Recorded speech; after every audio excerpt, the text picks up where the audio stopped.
everyone, so I recently filmed a Sephora unboxing haul and first impressions, and when it came to watching that video back, I just wasn't really feeling it. I thought if I was someone watching that video, I probably wouldn't have found it all that helpful, so I scrapped that, and what I've done instead is I've put these products to the test over the last 7, maybe actually even 10 days, and hopefully now I can give you a much better review of them and you should find it a bit more helpful. Put everything back in its original state, back in its packaging.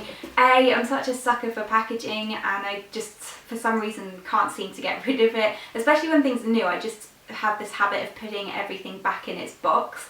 And B, it just shows you how they come packaged. Just as a heads up, this was my first online Sephora haul and it came within about 4 days. It was definitely under a week. I didn't have any like customs charges or problems like that. And this is my first like US Sephora haul since I was in New York about 3 years ago. So this is really quite exciting for me. I have a Sephora, we have Sephora in Turkey. I literally have one 10 minutes down the road from me, but since going cruelty free, all I can find in there is NARS and Ciate, the nail brand, so I don't get that excited, to be honest, to go in there anymore. I think everyone agrees that the US Sephoras are so much more exciting than the European Sephoras. There just seems to be so many more brands that are harder to get hold of. So without further ado, let me get on and show you what I picked up. So the first thing I picked up was the Tarte Rainforest of the Sea foundation. Now, don't get me wrong, we can get Tarte in the UK on QVC, but they charge for delivery. I was going to be placing the Sephora order anyway, plus there's something else I have from Tarte that QVC didn't have in stock, so I thought I'd just throw this in my Sephora basket. So it's a water-based foundation, it's got broad spectrum, SPF 15 in it, and in terms of packaging, the bottle is really, really beautiful. It's a glass bottle and the finish of it, I can't even get it out of the box, matte finish bottle with gold writing and this gold to purple duochrome lid. So to look at, it's really, really beautiful. And you just pump the top bit here to dispense your foundation through a pipette. And I have to agree with everyone else on this that it does just get so messy. I think I speak for so many people when I say if we could all have our favourite foundation with a pump or in pump form, we'd all be very happy. Packaging aside, I had to have a complete guess with my shade on this because I haven't tried any Tarte foundations before, and obviously I bought it online, so I just went by the swatches and I picked this up in the shade Fair Light Neutral, which actually is pretty much a perfect match for my skin. I do have a little bit of a tan going on at the moment, so it might be slightly too dark for me come the winter months, but for now it's a perfect match. And I've been applying this with my beauty blender. I've also tried it with a brush and just my fingers, but I find that applying it with my beauty blender gives the best finish. I think that I'm just so obsessed with my beauty blender and any makeup sponge in general at the moment that I just think that's the best way to apply it. So I take about 4 drops of it and that gives me like a full face application. I'd say that it's very buildable, it's a light to medium coverage, and it just looks very natural on the skin. A healthy second skin kind of foundation, my kind of foundation basically. Though it is a water-based foundation, I do think that it would be suitable for all skin types, especially if you have a dry or dehydrated skin like me. But once it's on the skin and it's settled down, it does have an ever so slightly matte finish to it. I'd say that it wears really well throughout the day. I found that it hasn't clung to any dry patches on my skin. It doesn't go uneven or it doesn't seem to kind of wear off. All in all, I'm really, really impressed with it and I think it may be my new favourite foundation. In terms of shades, they've got a really great range, and if you are buying online, for me personally, I found it really easy to get my perfect shade. And they have really great descriptions and they also guide you towards which foundations suit which skin tones and undertones and everything like that.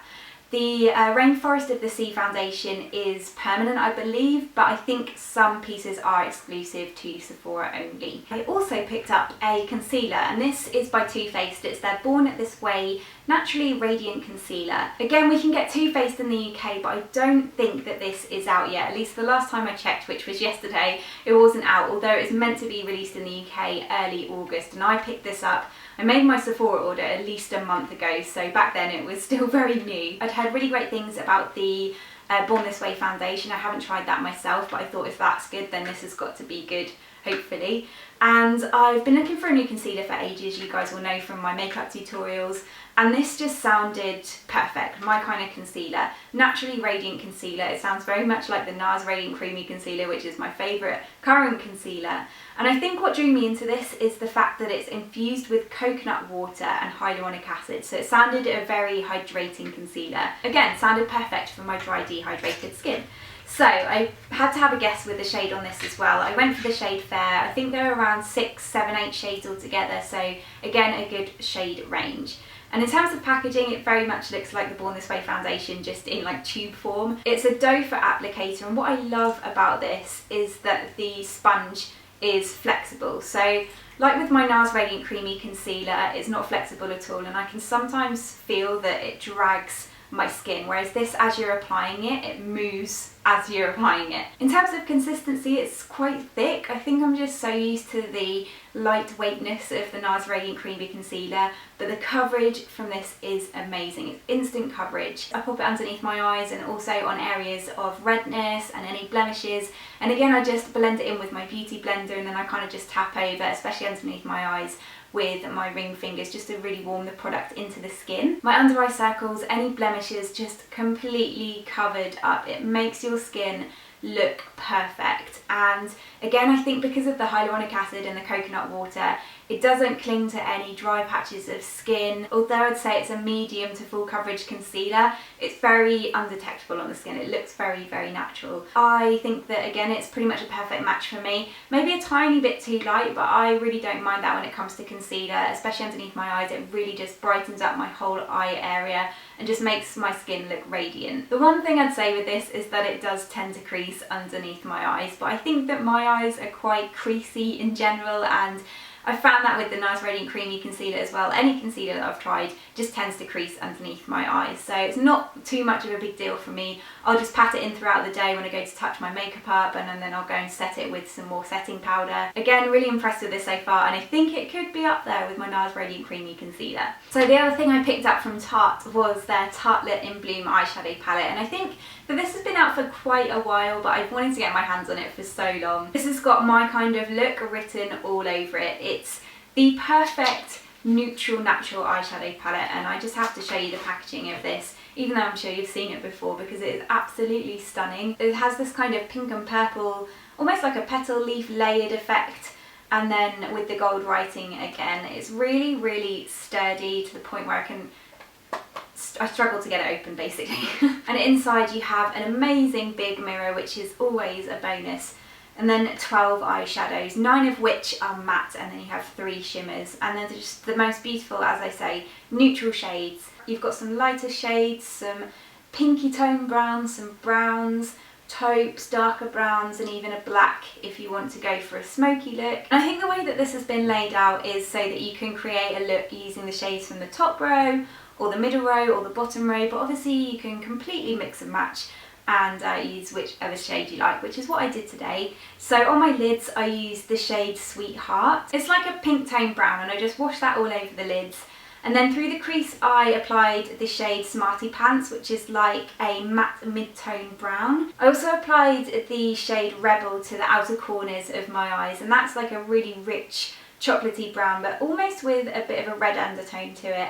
And then I've got Funny Girl in the inner corner of my eye. That's like a champagne gold shimmer, just as a bit of a highlight. I have found when picking up, especially the matte eyeshadows, that there's quite a bit of kick up that comes from them. They're very powdery, and it tends to kind of transfer into other shadows in the palette. But when it comes to applying them on my eyes, I don't find that there's any fallout at all. I find that they're really well pigmented and they go on to the lids really beautifully. I have also tried them with and without an eyelid primer, and I find that either way it lasts really well, although I do prefer to use an eyelid primer because my eyelids can get a little bit oily throughout the day. It's a palette I know I'm going to get so much use out of, so many beautiful shades and really great quality, and I don't think that I've got many other palettes that have mainly matte shades in them. When I first opened this, I thought that it smelled like chocolate, and that it was just probably me being weird, but my friend came around the other day and I like shoved this in her face and I was like, look at this eyeshadow palette, and she opened it up and she's like, oh, it smells like chocolate. So it's definitely not just me. I guess that's another bonus to it as well. But yeah, a really great eyeshadow palette. that I know I'm going to get lots of use out of. I picked up one thing from Kat Von D, and actually I wanted to get a few more things from her range because I haven't tried anything from her makeup before, but I believe her range is coming to the UK in September, October time, which is really exciting. So this is one of her Everlasting lipsticks, and I picked this up in the shade Bow and Arrow. I was contemplating getting some of the Anastasia Beverly Hills liquid lipsticks, but to be honest I've heard better things about these. And in this shade in particular, I've heard so many good things that it is nearly always out of stock. So as soon as this came back into stock, I had all the other items in my basket, and that's what kind of prompted my Sephora order. This is an amazing matte nude toned brown, and I've just been after a shade like this for so long. It's really funny because I had a lip gloss in this exact shade when I was a teenager, and I just got so much use out of it. It was my favourite lip gloss ever. I feel that this is the kind of shade that's going to work for everyone, and I think that you can either go with a really kind of neutral toned eye, or you could go for a heavier, smokier eye and it would still work. I really love the long wand on these. I just think that it makes application so much easier, and you'd think that a shorter, stubbier wand would be so much easier than this, but I really, really like it. And the formulation is great. It's so creamy, although it obviously dries to a matte.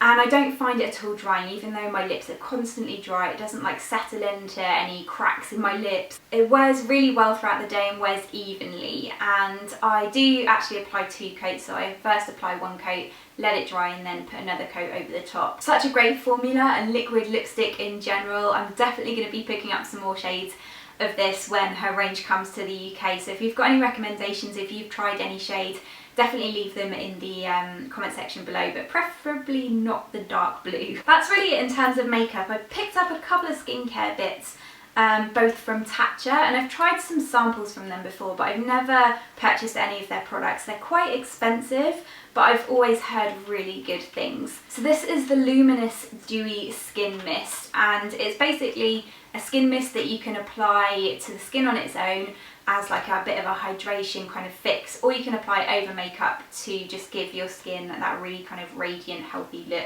I have to point out, I love the Tatcha packaging. Inside the main box you then get another little box which holds the product, and it's got a loop of ribbon on the top and you just pull it out. I think that's really cool. So it's actually a glass bottle, it's very luxurious feeling, and I found that you really don't need a lot of this. I'm going to mist this over my skin now because I didn't actually put any on today. So I take maybe about 5 or 6 mists, and I really feel that that's enough just to give my skin that kind of luminosity. I feel any more than that is just going to make your makeup look wet. I definitely shouldn't have carried on talking after I'd applied that because I think I inhaled most of it, but it smells beautiful and it really does just give your skin the most beautiful glow to it, and it's just so refreshing to use. It's not cheap stuff, but I'd heard really great reviews about it, although I'd seen a couple of reviews saying that it's not worth the hype or it's not worth the price tag. But it's not something I'm going to use every day. I'm going to save it for special occasions and occasions where I just need my makeup to be looking perfect. I think it's the sort of product where if you haven't tried something from a brand before, it's a good kind of place to start, and I'm really enjoying using it. The other thing I picked up from Tatcha was their Silken Pore Perfecting Sunscreen Broad Spectrum SPF 35. I've been after a new sunscreen, face sunscreen, for a really long time, and I just didn't know where to look, especially since going cruelty free. And I was originally looking at the La Vanilla face sunscreen, but when I went down to the reviews, everyone was saying it made their skin oily, it broke them out, and when it comes to face sunscreen, my skin often reacts. I do break out really quite easily, and so when I came across this one and I went to the reviews, most of them were saying they loved it and that they usually have problems with breaking out when it comes to sunscreen, but they didn't with this, so I thought, yeah, this sounds perfect for me. This was actually the most expensive thing out of everything that I purchased. I think that it was around £50, which for a face sunscreen is a lot of money, but I don't really mind spending a bit more money if it's going to be for something like this. I know that it's good quality and I want a good quality sunscreen for my face.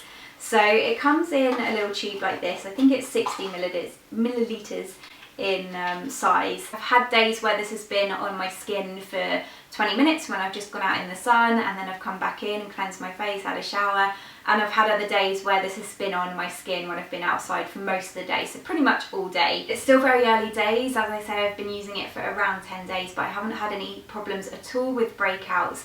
and it doesn't leave my skin feeling greasy. It's actually not at all greasy when you first apply it, and then it does settle down to more of like a matte finish. And I think that's where the kind of pore perfecting aspect of it comes in as well.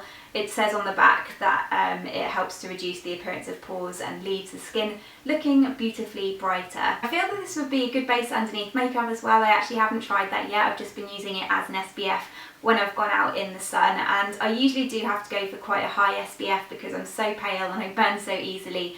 But I found that SPF 35 is a good middle ground for my face. It's probably the most amount of money I've ever spent on a face sunscreen, but I could go as far as saying that I would repurchase this again. And yeah, just first impressions on Tatcha, I'm really impressed with their products so far. The last thing I picked up, I haven't actually tested out yet, only because I do have a full size one and I know how much I love this. So this is the La Vanilla Must Have Minis deodorant set. So you get 4 mini deodorants in here in 4 different scents.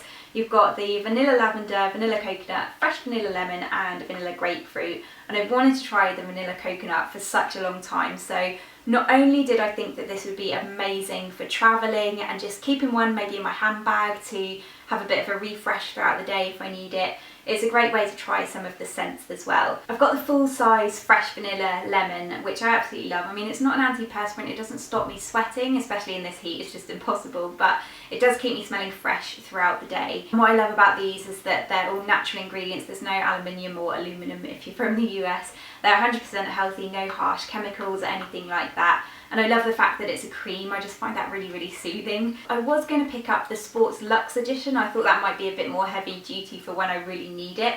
But we can get that in the UK on Net-a-Porter or on Amazon, I think. But this was exclusive to Sephora. It might have even been limited edition, so I was just like, yeah, that needs to go in my basket. I keep you updated though when I go through them as to which scent I prefer the most. Oh, also with Sephora orders you get some samples thrown in. I think you get to choose 5 samples at the checkout, and I got an Hourglass foundation, a Rower shampoo and conditioner and some other bits, but I'm really looking forward to trying the shampoo and conditioner because I've wanted to try those for a really long time and they'll be great for travel as well. So yeah, that is it for my Sephora order. I really hope you enjoyed it. As always, everything mentioned and used in this video will be listed in the description box below. Thank you so much for watching and I will see you again in my next video.